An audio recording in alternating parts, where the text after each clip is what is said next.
আরে গাধা, অ্যাম্বুলেন্সে তোর বান্ধবী ছাড়া আর কেউ নাই। দাঁড়া, তোর বান্ধবী মরার পর নড়ছে কিনা দেখে আসি। কথাটা বলে রিয়াজ হাসতে হাসতে অ্যাম্বুলেন্সের পেছনে যাই, আর ঢাকনা খুলে তাকিয়ে দেখে মরা লাশটা সিটে বসে আছে, তাও রিয়াজের দিকে এক দৃষ্টিতে তাকিয়ে। রিয়াজও মেয়েটার দিকে এক দৃষ্টিতে তাকিয়ে রইল। রিয়াজের কোনো নড়াচড়া না দেখে হেল্পার আর লোকটা রিয়াজের কাছে আসে। ওরা এসে এমন দৃশ্য দেখে জোরে এক চিৎকার মেরে উঠল। রিয়াজ ওদের দিকে তাকিয়ে কিছু বলতে যাবে, ততক্ষণে ওরা দৌড়ে পালিয়ে যায়। অন্ধকারে কে কোন দিকে পালিয়েছে সেটার কোনো হদিশ নেই। রিয়াজ ওদের দৌড় দেখে ধীরস্বরে বলে, মদ খেয়ে আমি না হয় ভুলভাল দেখি, ওরাও দেখলো নাকি? কিছুক্ষণ মাথা চুলকানোর পর আর কিছু না ভেবে অ্যাম্বুলেন্সের দরজা বন্ধ করে দেয় রিয়াজ। এরপর সামনে এসে অ্যাম্বুলেন্সে উঠে বসে, পকেট থেকে ফোন বের করে লোকেশন দেখে, আর অ্যাম্বুলেন্স স্টার্ট করে সেই স্থান ত্যাগ করে। হাতে সিগারেট, চারপাশে ঘন কালো অন্ধকার। অ্যাম্বুলেন্সের লাইটের আলোয় রিয়াজ এগিয়ে যাচ্ছে। গাড়ি চলন্ত অবস্থায় হঠাৎ রিয়াজের ফোনে একটা কল আসলো। রিয়াজ ফোনের স্ক্রিনে তাকিয়ে দেখে অচেনা নাম্বার। ফোন রিসিভ করে রিয়াজ বলে, হ্যালো, কে? রিয়াজের জবাবে ওপাশ থেকে হেল্পার বলে, আরে ভাই, আপনি পাগল নাকি? ভূত নিয়ে কোথায় যাচ্ছেন? হেল্পারের কণ্ঠস্বর অনেক ভয়ার্ত শোনাচ্ছে। রিয়াজ স্বাভাবিকভাবে হেল্পারকে বলে, মদ খেয়ে ভুলভাল দেখেছ, ওখানে কিছুই নেই, মৃত লাশ বসতে পারে নাকি? রিয়াজের কথা শুনে হেল্পার আবারও ভয়ার্ত স্বরে বলে, ভাই, আপনি কিভাবে বুঝলেন? আমরা লাশটাকে বসা অবস্থায় দেখেছি, তার মানে আপনিও দেখেছেন। ভুল একজন দেখবে, আমরা তিনজনই দেখেছি লাশটা বসে আছে। আপনি বিপদে আছেন ভাই। ওর কথা শুনে রিয়াজ কলটা কেটে দেয়। এরপর আবার মনোযোগ বসায় অ্যাম্বুলেন্স চালানোতে। হেল্পারের সাথে কথা বলতে বলতে রিয়াজের সিগারেট প্রায় শেষ পর্যায়ে এসেছে, তাই রিয়াজ সিগারেট ফেলে আবার একটা নতুন সিগারেট ধরাই। কিছু দূর যেতে না যেতেই আবার হেল্পারের কল। রিয়াজ ফোনটা রিসিভ করে বলল, আবার কি হয়েছে? রিয়াজের এমন সাহসিকতা দেখে হেল্পার তখন বলল, ভাই, আমাদের যেখানে নামিয়ে দিয়েছেন তার ঠিক পেছনে একটা চায়ের দোকান আছে, আমি আর এই ভাই সেই দোকানে আছি। বড় ভাই সকালে গাড়িতে উঠে চলে যাবে, আপনি লাশ নামিয়ে দিয়ে আমাকে রিসিভ করে নিয়েন। হেল্পারের পুরো কথা শুনে রিয়াজ আবার কোনো জবাব না দিয়ে কলটা কেটে দিল। এরপর আবার মনোযোগ বসায় অ্যাম্বুলেন্স চালানোতে। ঘটনার ঠিক 3 ঘন্টা বাদে রিয়াজ ফেনীতে প্রবেশ করলো। এরপর লোকেশন চেক করতে করতে রিয়াজ ফেনীতে চারকান্দিয়া এলাকায় প্রবেশ করে। এখানে হাশেম মাস্টারের বাড়ি কোনটা তা ম্যাপ দেখে চেক করে রওনা করতে থাকে রিয়াজ। কিছুক্ষণ পর রিয়াজ ম্যাপ অনুযায়ী হাশেম মাস্টারের বাড়িতে উপস্থিত হয়। অ্যাম্বুলেন্সের আওয়াজ শুনে বাড়ির সবাই অলরেডি গেটের সামনে চলে আসে। রিয়াজ মানুষজন দেখে আর একটু নিশ্চিত হয় যে সে সঠিক স্থানে এসেছে। সবার সামনে গিয়ে রিয়াজ অ্যাম্বুলেন্স দাঁড় করায়। এরপর অ্যাম্বুলেন্স থেকে নেমে লাশের আত্মীয় স্বজনদের উদ্দেশ্যে বলে, কয়েকজন আমার সাথে আসুন, লাশ নামাতে হবে। রিয়াজের কথা শুনে লাশের আত্মীয় স্বজনের মুখে একটা উত্তেজিত ভাব দেখা যায়। সাথে হেল্পার নেই, আর নেই লাশের চাচাতো ভাই। লাশ নিয়ে অ্যাম্বুলেন্স ড্রাইভার একা কেন এলো, এই প্রশ্নটা সবার মাথায় ঘুরপাক খাচ্ছিল। তাদের বিস্মিত মার্কার চেহারা দেখে রিয়াজ নিজেই তাদেরকে বলে উঠল, সাথে যে 2 জন এসেছে তারা কোনো এক কাজে রাস্তায় নেমে গেছে, তাই লাশ আমার একা আনতে হয়েছে। আপনাদের যে লোক এসেছে তিনিও সকালে নাকি আসবেন।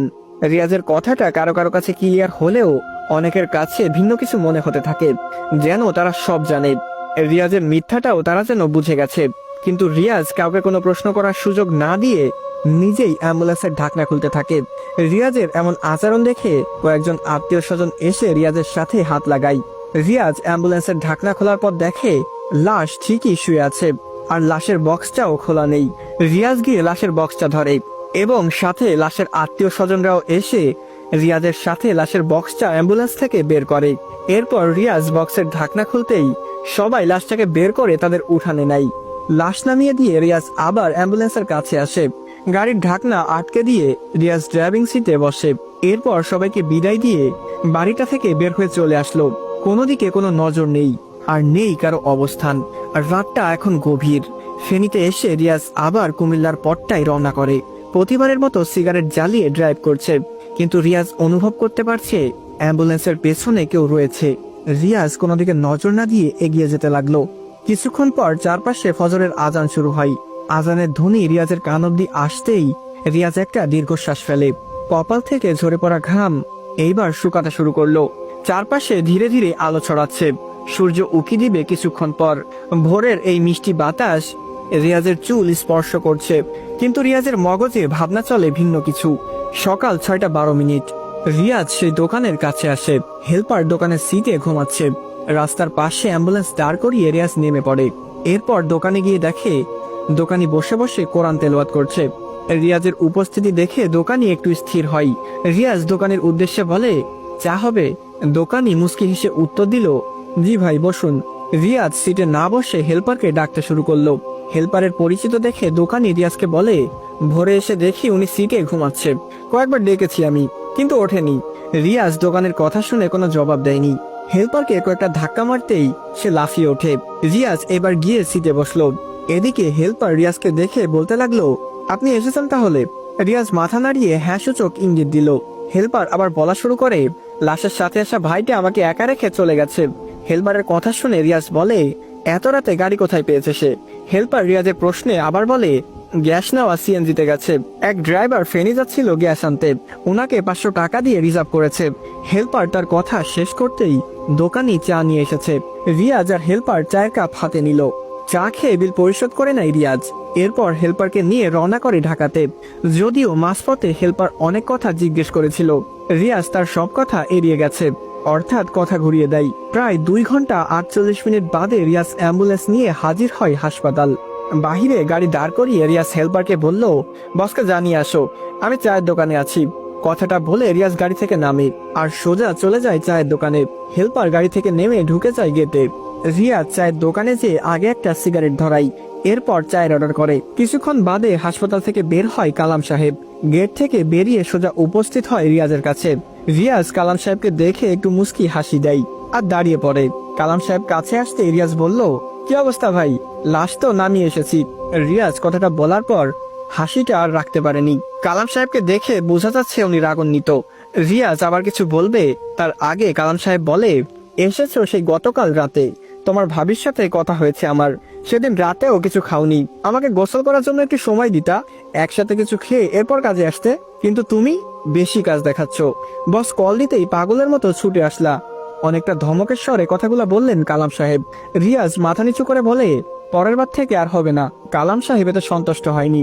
উনি আবার ধমকের স্বরে বললেন, আর আমি যে এতগুলা কল দিলাম রিসিভ করনি কেন? হেল্পারকে যখন কল দিলাম সে বলল তুমি তাকে মাঝ রাস্তায় রেখে লাশ নিয়ে চলে গেছো।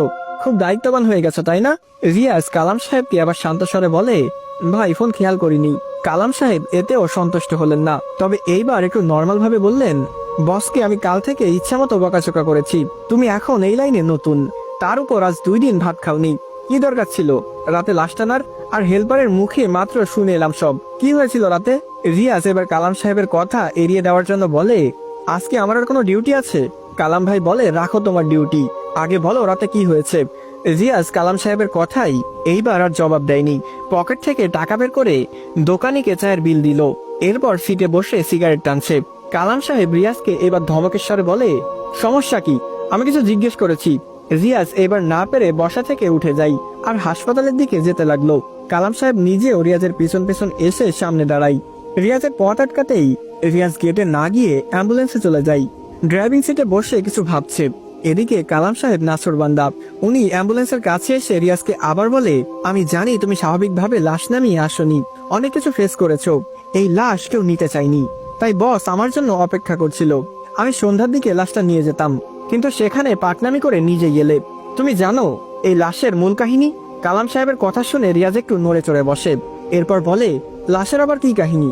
আর থাকলেও আমার কি, আমার কাজ ছিল লাশ নামিয়ে দেওয়া, আমি দিয়ে এসেছি। কালাম সাহেব বলে, রক্ষা কবচ নিয়েছিলে? রিয়াজ বলে, রক্ষা কবচ কিসের? কালাম সাহেব বলে, প্রত্যেক অ্যাম্বুলেন্স ড্রাইভারের সাথে রক্ষা কবচ থাকে, যেটি গতকাল টেবিল থেকে আমাকে দিয়েছিলে। আর যে লাশ তুমি নিয়েছো সেটি খুন করা হয়েছিল, প্রায় 1 মাস থেকে সে মর্গে, আর এই লাশ মর্গে নানান ঘটনা ঘটিয়েছে। রিয়াজ বলে, বুঝিনি আমি। কালাম সাহেব বলে, মর্গের পাহারাদার জসিম মিয়া আইসিইউতে আছে, এই লাশটা আক্রমণ করেছিল তাকে। জসিম মিয়ার হাতে কয়েকটা চুল পাওয়া গেছে, যেটা এই মেয়ের চুল। এখন এসব হচ্ছে সবার কাছে কুসংস্কার, কে বিশ্বাস করবে একটা লাশ তাকে আক্রমণ করেছে? রিয়াজ বলে, পরে? কালাম সাহেব আবার বলে, পরে আর কি, এই লাশকে সরানোর অনেক চেষ্টা করে, কিন্তু কেউ নিতে পারেনি। এক ড্রাইভার লাশ নিয়ে অ্যাম্বুলেন্সে রেখেছিল, এরপর অফিসে যায় ঠিকানা আনতে, কিন্তু এসে দেখে লাশ অ্যাম্বুলেন্সে নাই। খোঁজাখুঁজি করে দেখে লাশ অলৌকিকভাবে মর্গে চলে গেছে। ভয়ে সেই ড্রাইভার চাকরি ছেড়ে দিয়েছে। জানাজানি হবার পর কেউ রাজি না এই লাশ নিতে। আমি টানা ডিউটিতে থাকাই এই লাশের ব্যাপারে বলা হয়নি, কারণ এই হাসপাতালে সিনিয়র ড্রাইভার আমি ছাড়া কেউ নেই। সন্ধ্যায় এসে আমি লাশটাকে নেবার কথা। রিয়াজ বলে, তাহলে বস আমাকে কেন পাঠালেন? ওরা তো বলবেই, ড্রাইভারদের জীবনের চিন্তা ওদের আছে, লাশের পরিবারের কেউ রাজি না, ওরাও ওদের লাশকে ভয় পাচ্ছে, তাই ঢাকায় ওর চাচাতো ভাইকে পাঠাই। কারণ ওর চাচাতো ভাই কিছুই জানতো না, তাই রাজি হয়। কিন্তু গতকাল দুপুরে মর্গে একজনের হাত কামড়ে খেয়ে ফেলে এই লাশ। দারোয়ান আরেকটি লাশ রেখে আসার সময় এই মেয়েটি দারোয়ানের হাত টেনে ধরে। দারোয়ান বাঁচার জন্য হাত টান দেয় আর দেখে ওনার পাশ আঙুল সহ হাতের তালু নেই। ভয়ে তিনি মর্গের বাহিরে আসে। আর এসব জেনে বস আমাকে কল দেয়, কিন্তু তুমি ফোন রিসিভ করলা। উনি জানে আমি ফোন রিসিভ করেই সালাম দেই। চুপ থাকায় বুঝে গেছে আমি ফোন ধরিনি। রিয়াজ বলে, মর্গের সব লাশই এমন?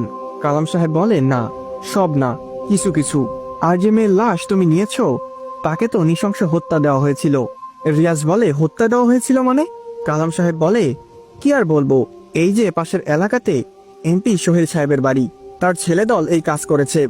12 দিন বন্দি রেখে ধর্ষণ করলো, তারপর মেয়ের পেট কেটে হত্যা করলো। মেয়ের ফ্যামিলি কিছুই করতে পারেনি, ওই যে এমপির চেলা, তাই বেঁচে গেছে সব শুয়োর ছানা। রিয়াজ বলে, এই জন্যই তাহলে সাহায্য চাচ্ছিল? কালাম সাহেব বলে, কে? রিয়াজ বলে, ওই মেয়েটি। কালাম সাহেব বলে, আমি জানতাম, আমি বুঝেছি ঝামেলা হয়েছিল। তুমি হাইট কেন করতেছো? রিয়াজ বলে, ভাই, আমি আমার ভাবির কষ্ট দেখতে পারছিলাম না। আমার পঙ্গু ভাইয়ের চোখের পানি প্রতিদিন ঝরে। বকুল ভাই টাকা শোধ করতে হবে, এখানে আমার উদ্দেশ্য টাকা কামানোর, তাই এসব বলেও লাভ কি? তাদের কাজ তারা করে, আমার কাজ আমি করেছি। কালাম সাহেব বলে, আমাকে বলবা মূলত কি হয়েছিল? রিয়াজ বলে, চলুন চায়ের দোকানে যাই। রিয়াজ অ্যাম্বুলেন্স থেকে নেমে চায়ের দোকানে আসে। কালাম সাহেব ও রিয়াজের সাথে দোকানে চলে আসে। আরো 2টা চা আর সিগারেট নিয়ে বসে দুইজন। রিয়াজ চায়ের কাপে চুমুক দিয়ে বলতে শুরু করে, কাল শুরু থেকে আমি অস্বাভাবিকতার সম্মুখীন হয়েছি। যখন ঢাকার ভিতর, অর্থাৎ যাত্রাবাড়ির আগে জ্যামে পড়েছিলাম, তখন থেকে আমার শরীর ভার হয়ে যায়। এসব আমলে না নিয়ে হেলপারের থেকে সিগারেট নিয়েছি আর ধরিয়েছি। জ্যাম ছেড়ে যখন দাউদকান্দি পার হয়েছি, তখন চলন্ত গাড়ির পাশে কেউ খুব স্বাভাবিকভাবে দাঁড়িয়ে সাহায্য চেয়েছে। গাড়ি থামাতাম, আমি থামাইনি, কিন্তু কিছুটা সন্দেহ হয়েছে। এত গতিতে গাড়ি চললো, বাহিরের লোকটা কিভাবে আমার জানলার পাশে দাঁড়াতে পারে? অবাক হয়ে আমি গাড়ি থামাই। এরপর নেমে যখন চারপাশে চোখ দিয়েছি, তখন দেখি আমার সামনে থাকা বিলের মাঝে চাদর গায়ে কেউ দাঁড়িয়ে আছে। যদিও সে অনেক দূরে ছিল, আমি দূর থেকে সেই চাদর গায়ে দেওয়া অভয়বকে পর্যবেক্ষণ করেছিলাম, কিন্তু স্পষ্ট কিছু বুঝে উঠিনি। এক নজর তাকিয়ে থাকার পর বুঝলাম চাদরের ভেতর থেকে 2টা লাল চোখ জ্বলে উঠেছে। আমি তো মানুষ, ভয় মানুষরাই পাই, কিছুটা ভয় আমিও পেয়েছি। আর এই ভয় পাবার মাঝে খেয়াল করি চাদর গায়ে দেওয়া সেই অভয়বটা এক দৌড়ে ডান দিকে চলে গেল। তার দৌড়ের গতি এতটাই দ্রুত ছিল যা আমি খেয়াল করে নজরবন্দি করতে পারিনি। বুঝে যাই অস্বাভাবিক কিছু ঘটবে, তাই হেল্পার আর ওই লোককে নিয়ে রওনা করতে যাই, কিন্তু দেখি অ্যাম্বুলেন্সের চাকা লিক। এতটুকু বলে রিয়াজ আবার চায়ের কাপে চুমুক দেয়। কালাম সাহেবের চা ঠান্ডা হয়ে যাচ্ছে, সিগারেট জ্বলে যাচ্ছে, কিন্তু ওনার খবর নেই। উনি এক দৃষ্টি আর মন দিয়ে রিয়াজের কথা শুনে যাচ্ছে। রিয়াজ চায়ের কাপ রেখে আবার বলতে শুরু করে। চাকার লিক সারানোর পর হেল্পার দিয়েছে চিৎকার। আমি ওই লোকের সাথে মদ খাচ্ছিলাম, মদের বোতলটা উনি এনেছে। গ্রামে এর চেয়ে পাওয়ারওয়ালা মদ খেয়েও আমার কিছুই হয় না, কিন্তু ওর এই 7 আপ মার্কা মদ খেয়ে আমার মাতাল সাজতে হয়েছে। এখানে অস্বাভাবিকতা হচ্ছে আমি জানি, কিন্তু ওরা যাতে ভয় না পায় তাই মাতালের মতো সব হেসে উড়িয়ে দিচ্ছিলাম। আমার এই চেষ্টাকে ব্যর্থ করে লাশ উঠে বসে গেছে। আমি ওই মেয়ের দিকে তাকিয়েছিলাম, শুধু ভাবছিলাম বক্সের ঢাকনা কে খুললো আর মেয়েটিও বা কিভাবে উঠে বসলো। আমার ভাবনার মাঝে হেল্পার আর ওই লোকটা এসে সব দেখে নাই আর দৌড়ে পালাই, কিন্তু আমি আমার কাজ সম্পন্ন না করে যেতে পারিনি। আমার ভাবি আর ভাই আমার জন্য অনেক করেছে, অনেক খেটেছে। চাকরির প্রথম কাজটা যদি সম্পন্ন করতে না পারি তবে জব চলে যাবে ভেবেই আমি দৌড়াইনি। বসে থাকা লাশের মুখের উপর দরজা বন্ধ করে দিয়েছি আর সোজা অ্যাম্বুলেন্সে বসে টার্গেটে যাচ্ছিলাম। আপনার কল আমি দেখেছি, ভেবেছি হেল্পার আপনাকে সব বলেছে, এই জন্য ধরিনি। যদি আপনি আমাকে লাশ নিতে বাধা দেন তবে আমি কাজ সম্পন্ন করতে পারবো না। ওসব ভূতের চেয়ে আমার কাছে টাকা জরুরি বেশি। কুমিল্লাতে অ্যাম্বুলেন্স ঢোকার পর আচমকা পেছন থেকে ওই মেয়েটির চিৎকার ভেসে আসে, কান্না করে আমাকে ডাকছে। আমি যেন তাকে নিয়ে না যাই। আমার কপাল বেয়ে ঘাম যাচ্ছিল, ভয় মনে আছে, কিন্তু আমার কাজ শেষ করার আগে আমি কোথাও যাব না এই ধারণা মনে এনে গাড়ি থামাইনি। আর পেছনে এসে পেটাপেটি শুরু করেছে, যেন অ্যাম্বুলেন্স ভেঙে ফেলবে, তবুও গাড়ি থামাইনি। এইভাবে প্রায় 30 মিনিট সে চিল্লাচ্ছিল। আমি কোনো পরোয়া না করে অ্যাম্বুলেন্স চালিয়ে গেছি, কিন্তু যখন ফেনীতে যাই তখন ভয় লাগেনি, মানুষজন ছিল বাজারে। ফেনী শহর ছেড়ে যখন এলাকাতে ঢুকি তখন আবার লাশটা চিৎকার শুরু করে। আমি আল্লাহর নাম মুখে নিয়ে অ্যাম্বুলেন্স তবুও থামায়নি। শেষে হাসেম মাস্টারের বাড়িতে